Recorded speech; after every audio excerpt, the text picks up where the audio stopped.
Whenever an engine needs maintenance or cleaning, there is a special board that must be placed on the lamp iron, which reads, "Not to be moved." As the name suggests, when this is in place, the engine is forbidden from moving from its current spot until it is removed by the same person who put it there. Recently, a new cleaner had started at the sheds. He was young, but eager to make a good impression. He was ecstatic when one day he was tasked with cleaning Gordon.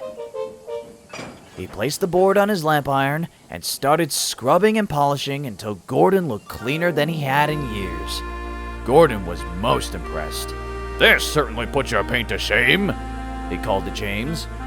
James just scoffed. Later, a group of workmen were heading into the nearby town for breakfast, and they invited the cleaner to join them. He quickly packed his tools away, and they all set off for the cafe. It was soon time for Gordon to leave. His crew climbed on board, the driver blew the whistle, and was about to open the regulator when the fireman cried out, "No, wait! The board's still on!" Gordon looked to his left, and sure enough, there was the board hung up on his lamp iron. The crew looked all around, but they couldn't find the cleaner anywhere. "Go and find him quickly," cried the driver. "He's the only one allowed to take it off." The fireman wasted no time but had little luck. He searched all around the yard, in every office, and in every tool shed. He was about to give up when he saw the cleaner returning with the workman. He ran over and marched him straight towards Gordon. He was most apologetic and quickly took the board off. But by then, Gordon was already running late and cross. He screeched into the station and backed down onto the train. "Hurry up! Hurry up!" he bellowed to the passengers. The conductor's whistle blew, and Gordon started so quickly that his wheels could barely grip the rails. His bad luck worsened as he tried to make up for lost time. Every signal seemed to be against him, and he had to wait for other trains to clear the line.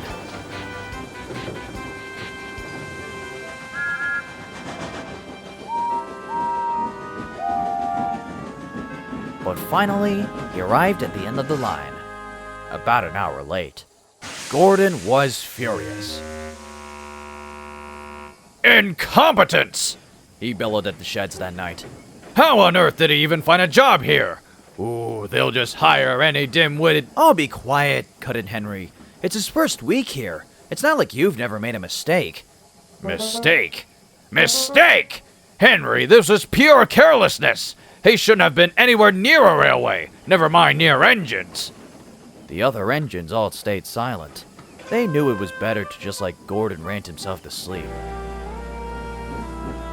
But by morning, he was still fuming. "Try to be on time today," chortled James. Gordon's face went bright red. He wheezed steam angrily. "Oh, that is a nice color. That really does put my paint to shame."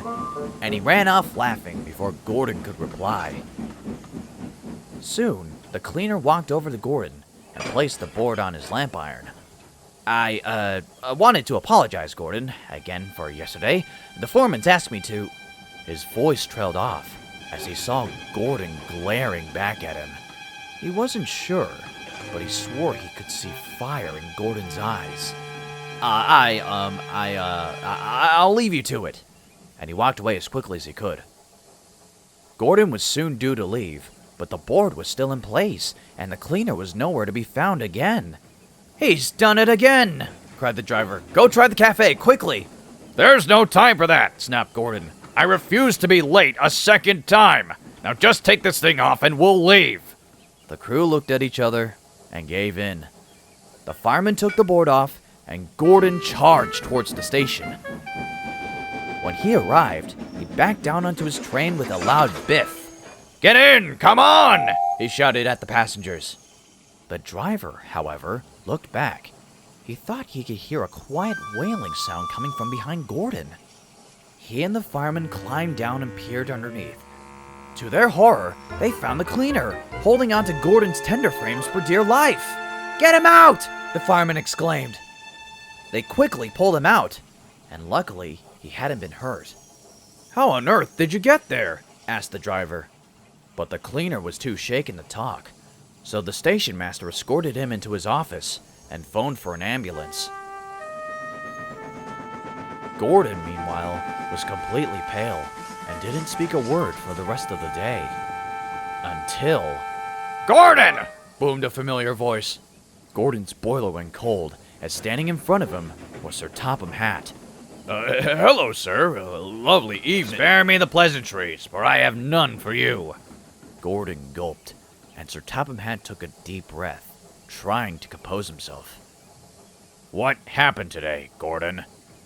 Well, sir, began Gordon nervously. That cleaner, yes, the cleaner forgot to tell us what he was doing, and... Did he place a not-to-be-moved board on your lamp iron? Yes, sir. And was he the one to remove it? No, sir, but... I've heard enough. The cleaner told me he was tending to your tender brakes when you set off. He's extremely lucky to not have been hurt. Gordon looked down at his buffers. Tell me, why do you think he's the one who has to remove the board? So things like this don't happen? Stammered Gordon. Precisely. Sir Topham Hatt turned away. He held his face in his palm and sighed, and then looked back. I can no longer trust you to work the main line. I take safety matters very seriously. You will stay in the shed until I can trust you again. He walked over to Gordon and placed something on his lamp iron. Perhaps this might help you learn. Gordon looked up, and there sat a board that read, "Not to be moved." Gordon was upset, but I think he deserved his punishment, don't you?